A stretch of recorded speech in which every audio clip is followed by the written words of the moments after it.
ሰላም ጤና ይስጥልን እጅጉን የተወደዳችሁና የተከበራችሁ የአዲስ ስፖርት ቤተሰቦቻችን እንደምን አላችሁልን? ከእናንተው ከሆነው ከአዲስ ስፖርት የዩቲዩብ ቻናላችን አዳዲስ ስፖርታዊ ጉዳዮችን ልናካፍላችሁ መጥተናል።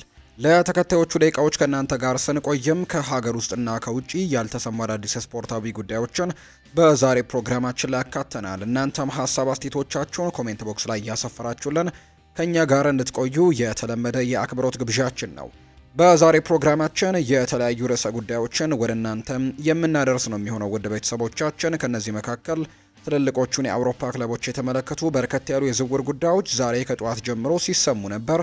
እነዚህን ትልልቅ መረጃዎች ወደ እናንተ እናደርሳለን። ብሩኖ ሚጌል ፈርናንዴስ የማንቸስተር ዩናይትዱ ካፕቴን የአልሂላልን ጥያቄ ውድቅ ማድረጉ ተነግሯል። ብራያን ምቤሞን ለማስፈረምም እየተቃረቡ እንደሚገኝ ዘገባዎች ይጠቁማሉ። በተለይ ተጫዋቹ ወደ ማንቸስተር ዩናይትድ መሄድን እንደሚፈልግ መናገሩ ይታወሳል። ማንቸስተር ዩናይትድ ለምን መረጠ የሚሉ ጥያቄዎች ይነሳሉ። እነሱን ምላሽ ለመስጠት ሙከራዎችን እናደርጋለን። አርሰናል ቤትም እንዲሁ የሚነሱ የዝውውር ጉዳዮች አሉ። በተለይ በቀይ መስመር ላይ ኒኮ ዊሊያምስ አሁንም የአርሰናሉ ትልቁ ተፈላጊው ተጫዋች እንደሆነ እየተነገረ ነው። ዛሬ የሚወጡ መረጃዎች አሉ፣ እነሱን እንመለከታለን።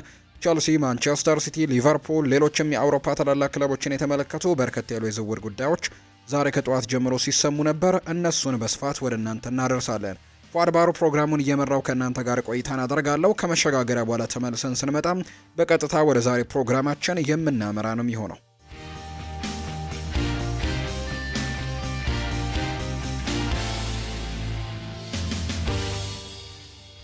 የሀገር ውስጥ መረጃን በማስቀደምን ጀምር። ኢትዮጵያ የሴካፋን ውድድር ታዘጋጃለች የሚል መረጃም ዛሬ ተሰምቷል። የዘንድሮ የውድድር ዓመት የሴካፋ ውድድር የሚደረጉባቸው ቀናቶች ይፋ ተደርገዋል። ኢትዮጵያም ከነዚህ መካከል አንደኛውን ውድድር ታስተናግዳለች። በተለይ ለአፍሪካ ዋንጫ ለማለፍ የሚረዳ ውድድር እንደሆነ ነው እየተገለጸ የሚገኝ ኢትዮጵያ የምታስተናግደው። ሌሎች ውድድሮች ከ3 ዓመታት በኋላ የሴቶች ሲኒየር ሻምፒዮና ይደረጋል። ከሳምንት በኋላ ከሰኔ 5 እስከ 15 2017 ዓ.ም ነው በታንዛኒያ እንደሚደረግ የታወቀው።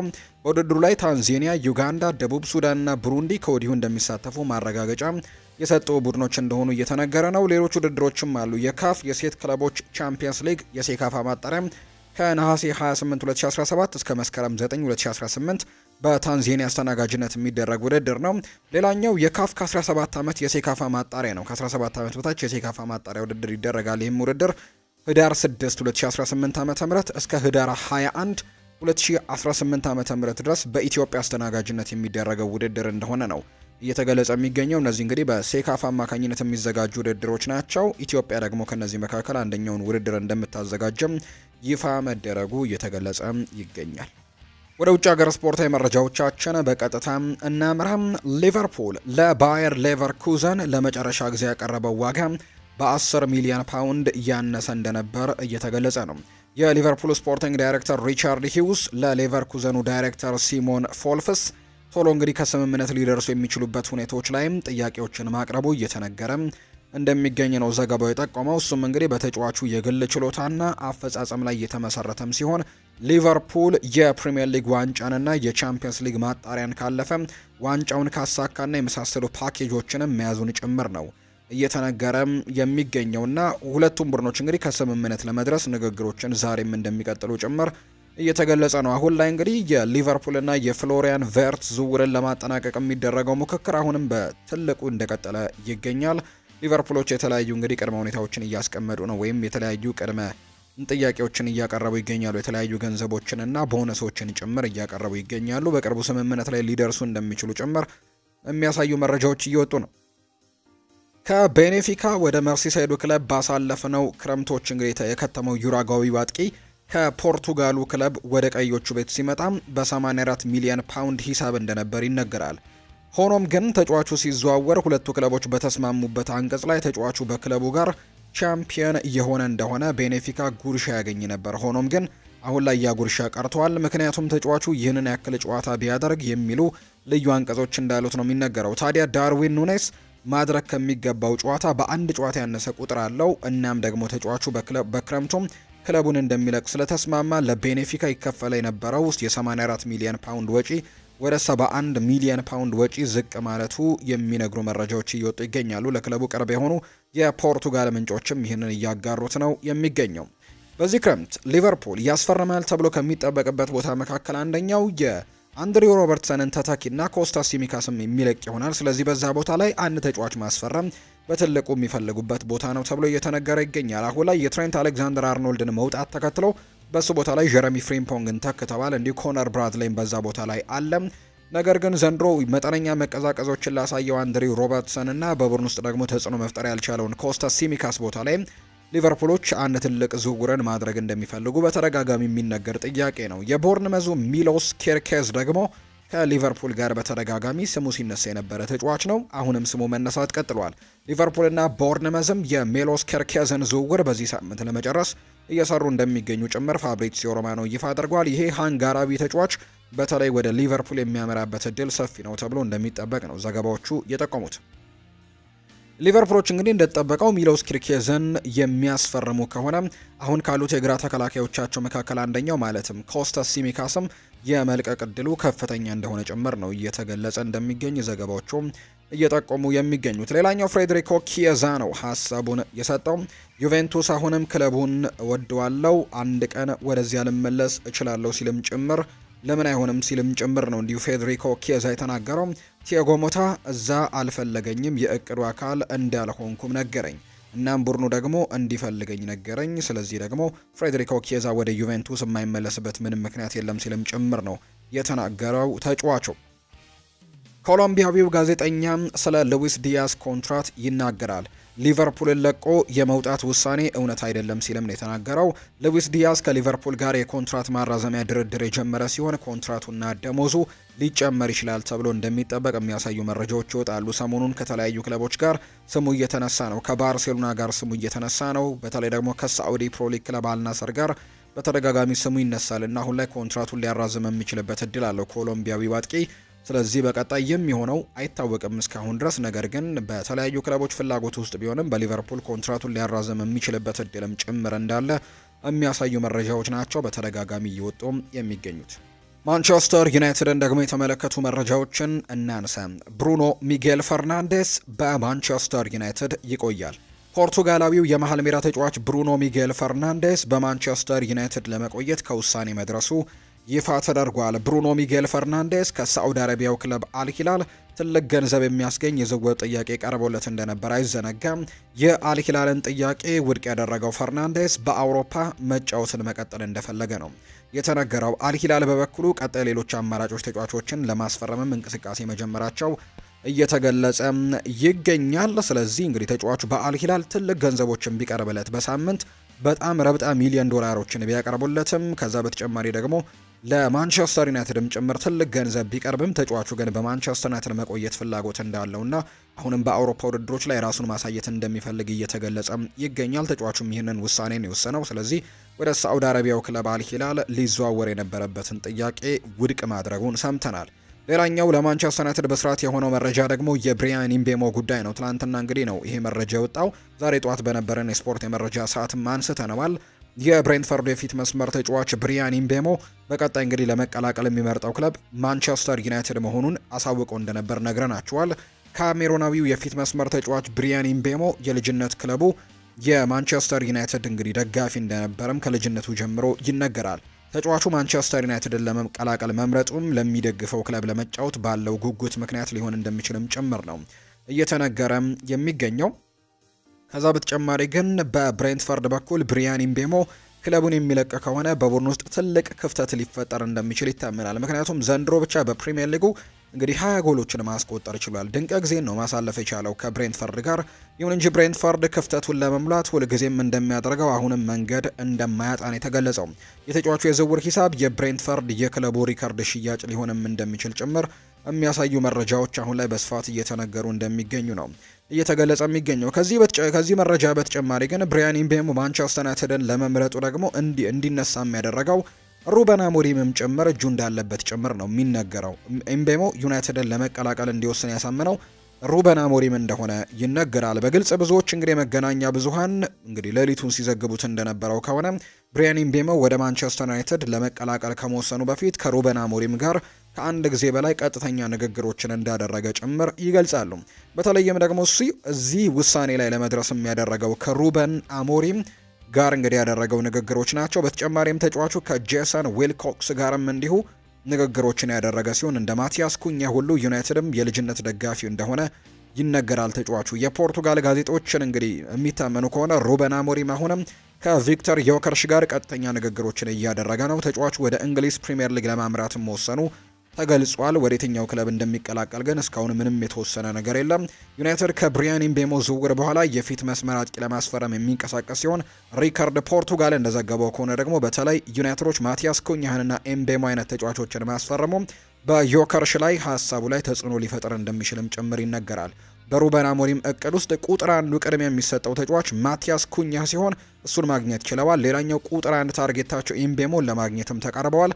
በቀጣይ ደግሞ ሌላኛው ቁጥር አንድ ታርጌታቸው አጥቂ ነው። እሱን ደግሞ ለማስፈረም ትልቅ ሙከራዎችን ያደርጋሉ ተብሎ እንደሚጠበቅ ነው መረጃዎቹ አሁን ላይ እየጠቆሙ የሚገኙት። ሩበን አሞሪም ለቪክተር ዮከርሽ በግልጽ እንግዲህ ቻምፒየንስ ሊግ ተሳትፎ ብቻ ብሎ ስለ ቀጣይ ክለቡ የሚወሰን ከሆነ ወደ ዩናይትድ እንደማይመጣም ከዩሮፓ ሊጉ ፍጻሜ በኋላ ለሚዲያዎች ተናግረው ነበር። ነገር ግን አሁን ላይ ይህንን ተጫዋች ለማስፈረም ግን እርስ በርስም ንግግር እያደረጉ እንደሆነ ጭምር ነው እየተገለጸ የሚገኘውና ማንቸስተር ዩናይትድ ገና ዝውውር መስኮቱ ከመከፈቱ ወይም ደግሞ ገና በመጀመሪያዎቹ ፌዞች ላይ በጣም ትልልቅ ነገሮችን ለማድረግ እየሞከሩ እንደሚገኙ ነው እየተመለከተን የምንገኘው። የዩናይትድ ሰዎች በቅርቡ እንግዲህ የብሪያን ኢምቤሞን ዝውውር ለማጠናቀቅ ቀጠሮ መያዛቸውም ይነገራል።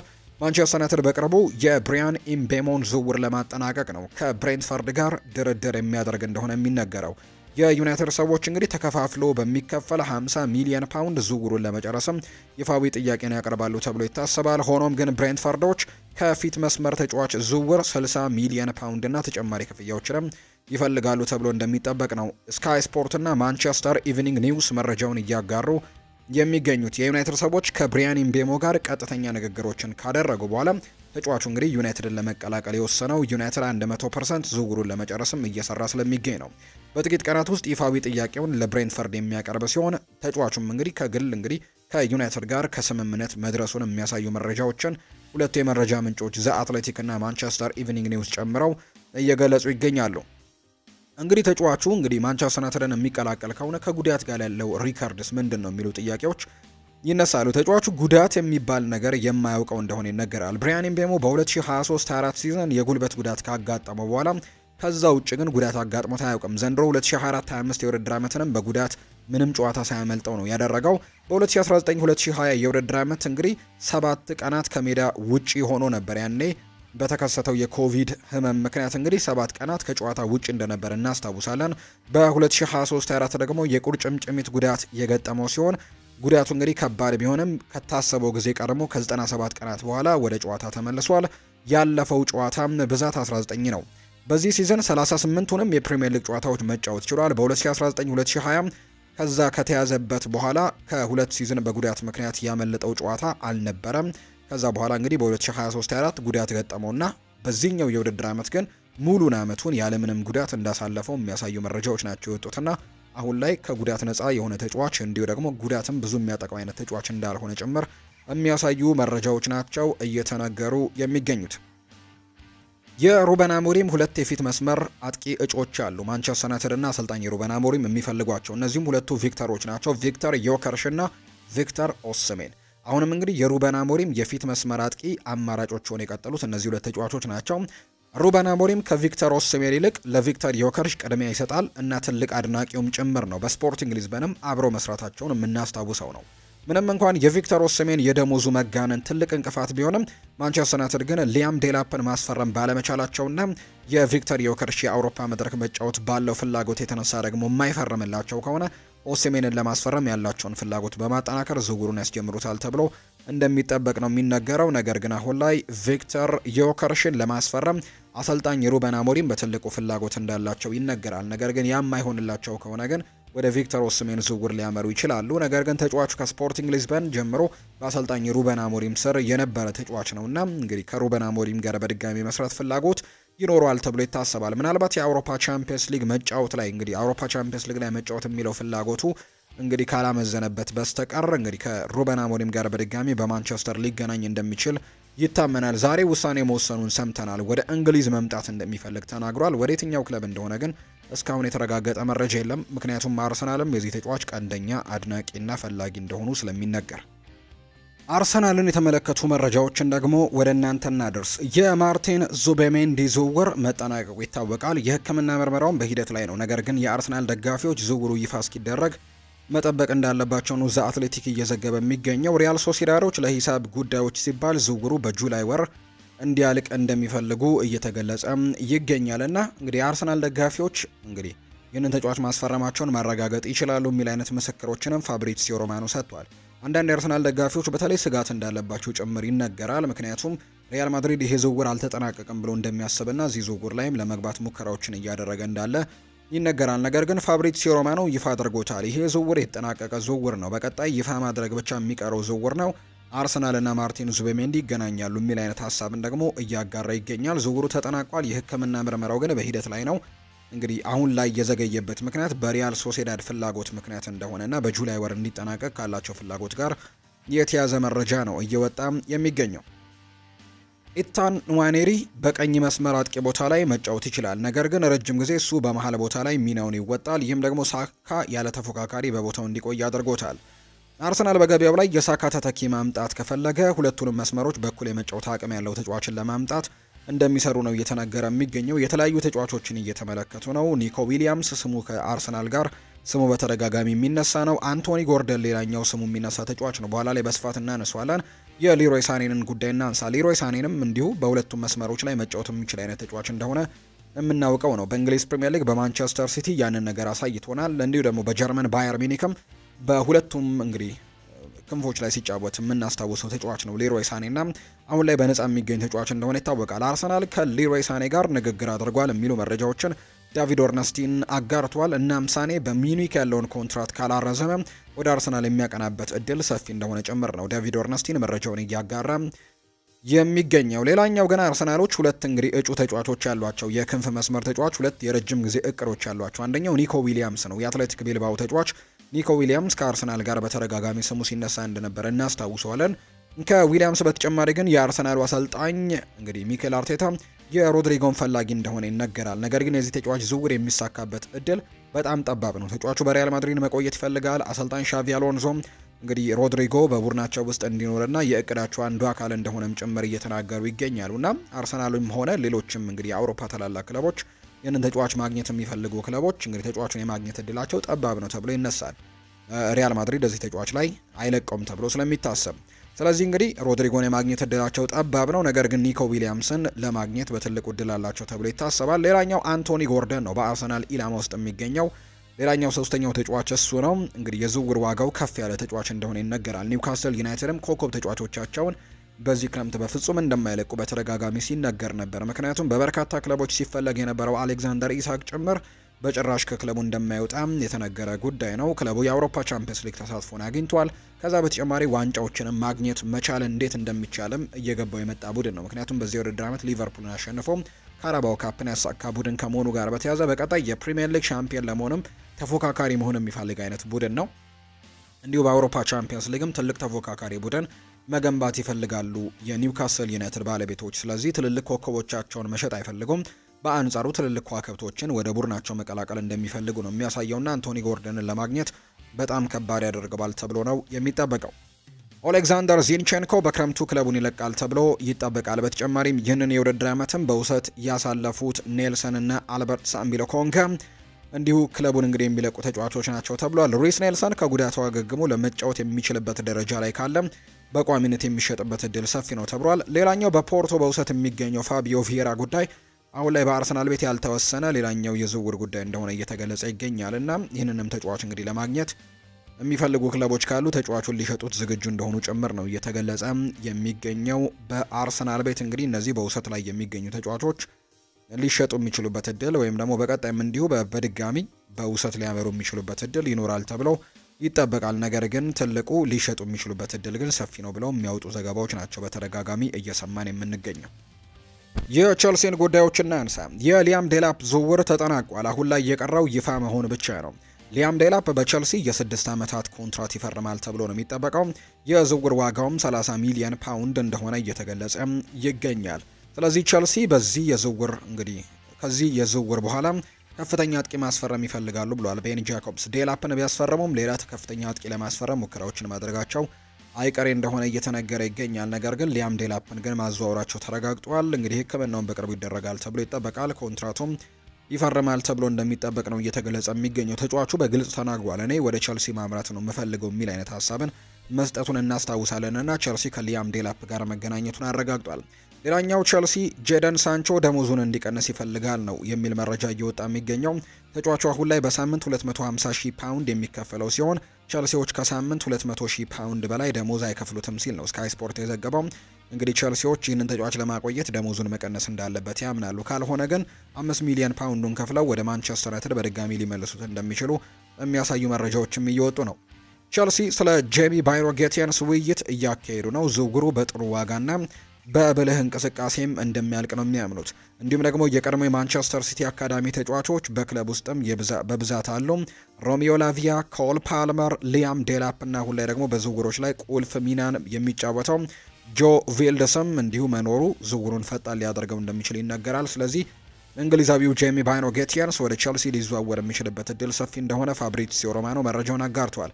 ሌላኛው ፋብሪዚዮ ሮማኖ ያጋራው መረጃ ኤቨርተን ለሊያም ዴላፕ ዝውውር ከፍተኛ የሆነ ክፍያን ለመክፈልና ለተጫዋቹ የፕሮጀክታቸውን ሁኔታ ግልጽ ለማድረግ ተዘጋጅተው ነበር። ነገር ግን ተጫዋቹ ቸልሲን ቀድሞ መርጧል ሲልም ነው ፋብሪዚዮ ሮማኖ እንዲሁ የተናገረው። ኬንድሪክ ፓይዝ እና ማቲያስ አሞጉ እንግዲህ በውሰት ወደ ስትራስቡርግ የሚሄዱ ይሆናል። አትሌቲክስ ነው ይህንን መረጃ ያጋራው። ስለዚህ ሁለቱ ተጫዋቾች ወደ ቸልሲ እህት ክለብ እንግዲህ እንደሚያመሩ እየተገለጸ ይገኛል። ሪያል ማድሪድን እንመልከት። አልቫሮ ፈርናንዴስ ካሬራስ በዝውውሩ ላይ የማንቸስተር ዩናይትድ እጅ እንዲገባበት አይፈልግም የሚል መረጃ አሁን ላይ እየወጣ እንደሚገኝ ዘገባዎች እየጠቆሙ ይገኛሉ። ሪያል ማድሪድ ለዓለም ክለቦች ዋንጫ በአልቫሮ ፈርናንዴስ ካሬራስ ላይ እንደሚተማመን ተስፋ አድርገዋል። እናም ደግሞ እንደ ሪያል ማድሪድ ሀሳብ ከሆነ እስከ ጁን 10 ድረስም ዝውውሩን ማጠናቀቅ ነው የሚፈልጉት። ማድሪድ ከውድድሩ በፊት ማጠናቀቅ የሚፈልገው ዝውውር ይህ ሲሆን ዝውውሩም እንግዲህ ይህንን ማስፈረም እንደሚፈልጉ ይነገራል።